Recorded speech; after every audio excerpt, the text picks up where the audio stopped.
Welcome, Caleb's Basketball Pod.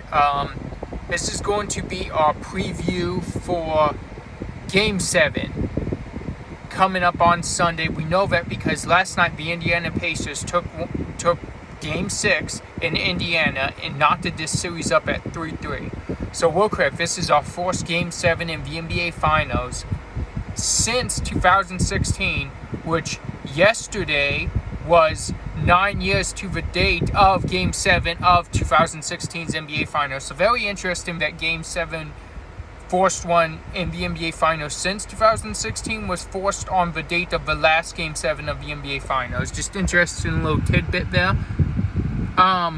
What did I see in the last game is what I'm sure you guys are wondering. And I mean, it's a lot of what I've talked about.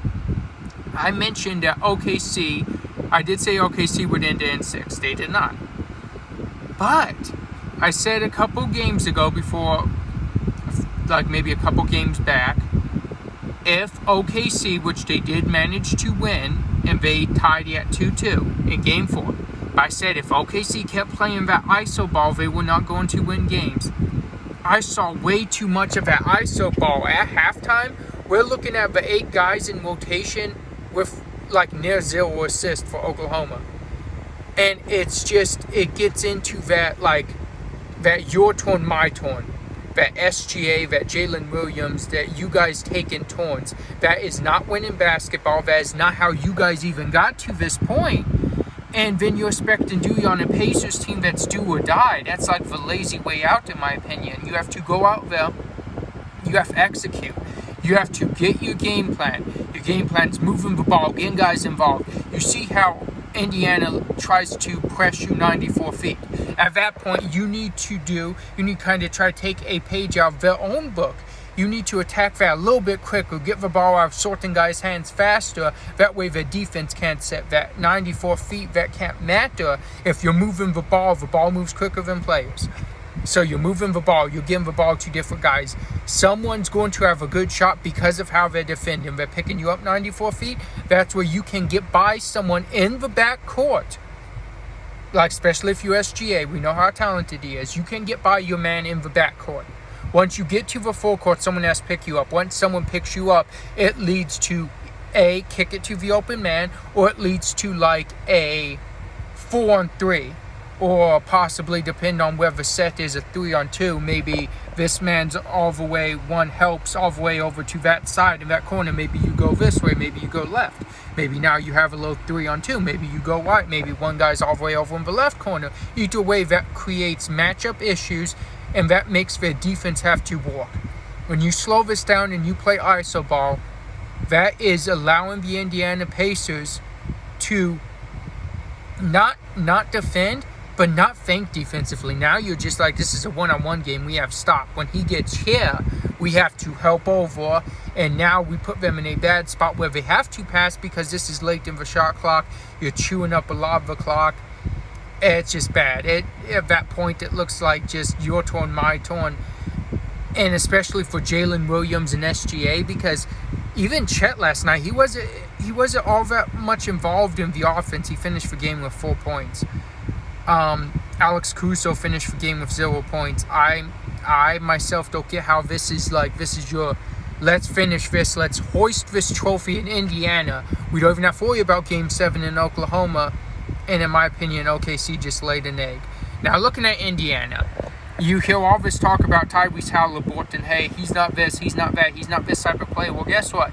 He is the type of player that goes on a calf strain and goes out and still plays and is an integral part of getting his team the W and forcing Game 7. And we know he's not going to miss Game 7. He played on that calf. He's going to play on that calf again. And with him and with Pascal Siakam playing like he did last night, Indiana believes they can beat anyone. And to be honest, they've shown they can. So why would you discredit them and not believe in them in 7? Right now, the momentum's in Indiana's ball court. Thing is, it's going back to OKC. There's been a tell of two playing styles, I want to say. A lot more ISO ball for some reason on the road with Oklahoma. A lot more ball movement, getting people out, getting deflections, getting out on breaks, and finishing and getting the crowd into you in Oklahoma. I'm not really sure why that's been a thing, but it's been a thing. So because of that, I'm not betting against OKC. But Indiana's done this. They just keep doing this. Somehow everybody, including me, we keep writing these guys off. And they just keep winning. Whether it's comebacks, I mean, we haven't seen them struggle in a series. But is a series comeback on the horizon? And would we even be shocked if he is? Because of all these fourth quarter comebacks that led to series victories for them? You're talking like every single round in the Eastern Conference, these comebacks, even one against OKC. Would a series comeback even surprise us at this point? Because it would surprise me. This Pacers team does not quit. I want to give props to TJ McConnell. That man's been like a bolt of energy every single time he comes in the game, especially in the finals. Well deserved. Indiana's chanting this man's name, and he's a big reason you're having 7 games. And you have a shot to win a championship. It's all or nothing. It's do or die. It's the final game. We're going to get the best shot from both teams. I cannot wait for Game 7. I think it's going to go down as a classic game. And I don't see one team dominating. I think if you're OKC, you trust your guys to ISO, get the crowd into you a little bit more. But that can't be your game. Throughout the game, you have to play how you got here. And the ISO ball is not it. If you're Indiana, let them play the ISO ball. Again, it's easier to guard one man than a full team. So I'm letting them play the ISO ball. I'm not changing much if I'm the Pacers. And I think that's been somewhat of a key of this series. We look at OKC and we're like, how they're playing is not how they got there. You look at Indiana and you're like, how Indiana's playing is how they've played, especially since January of this year. That's how they've been playing, and that's why they're here.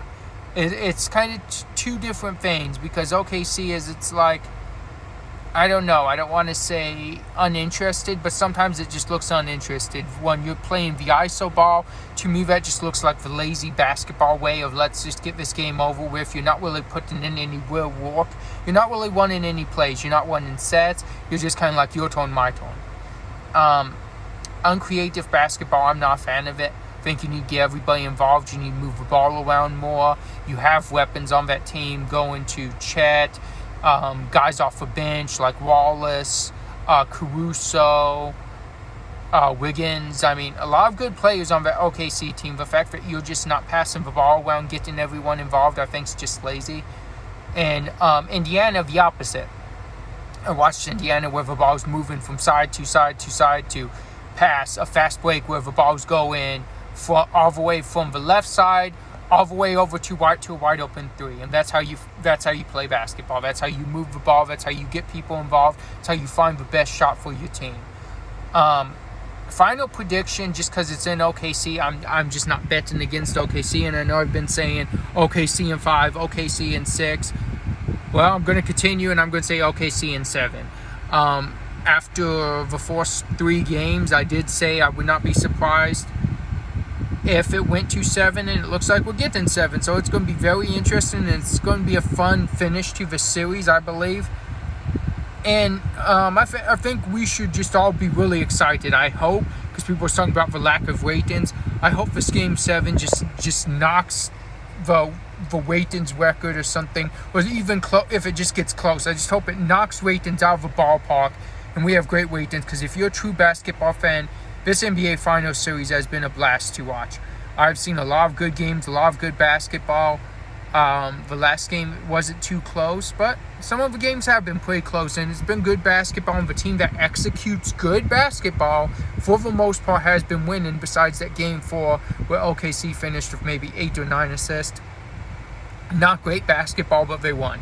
So, but yeah, I'm really excited to see how it goes. You don't want to see Tyrese Halliburton really injure himself, because he's playing on a bad calf. Those injuries can get pretty bad. So I hope everything goes well with him. And like I said, I just hope we see a competitive Game 7. I'm still picking OKC, but I would not be shocked if Indiana won, just because these guys are the comeback kids. They've done it. They've done the all playoffs, and it would even be surprising to me. And props to them, because people doubted that they were actually the best team in the East. This series to me has shown that they were the best team in the Eastern Conference playoffs by far. And it's really props to the team, props to Rick Carlisle, because he has his guys ready night in and night out. Rarely do you say Indiana did show up to a game to play basketball. So mad respect for that team. And OKC, they've dominated. They've done this all year. I think they need to get back to that OKC basketball. We've seen, unfortunately, the most lack of OKC basketball, I want to say, in this series than we've seen.